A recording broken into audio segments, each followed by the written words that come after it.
আসসালামু আলাইকুম। আপনি কি জানেন এমন কাজ যেটা কারোর জন্য সওয়াবের কারণ হতে পারে এবং কারোর জন্য গুনার কারণ হতে পারে? কারণটা খুব সহজ। সেটা রাসূলুল্লাহ সাল্লাল্লাহু তাআলা আলাইহি ওয়াসাল্লাম বলেন, ইন্নামাল আ'মালু বিন্নিয়াত। প্রত্যেক কাজ নিয়তের উপর নির্ভরশীল। নিয়ত মানে শুধু মুখে বলা নয়। নিয়ত শব্দ অর্থ হচ্ছে ইরাদা করা। যে আপনি কোনো কাজ করলেন, কোনো সওয়াবের কাজ করলেন, যে সেটা আল্লাহ তাআলার খুশির জন্য করলেন না মানুষের দেখানোর জন্য করলেন।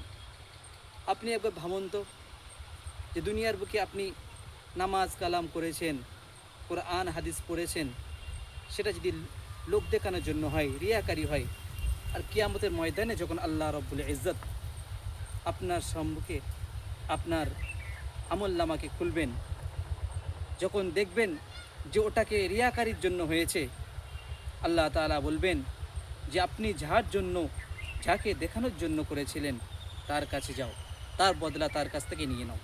আপনি ভাবেন তো, সেদিন আপনি কার কাছে যাবেন? সেদিন কার কাছে আপনি বদলা নিতে যাবেন?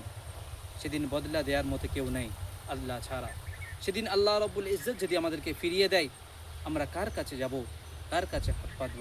মনে রাখবেন যে আল্লাহ রাসূল সাল্লাল্লাহু তাআলা আলাইহি ওয়াসাল্লাম নিজেই বলেন, ইন্নামাল আ'মালু বিন্নিয়াত। প্রত্যেক কাজের নির্ভরশীল, প্রত্যেক আমলের নির্ভরশীল নিয়তের ওপরে।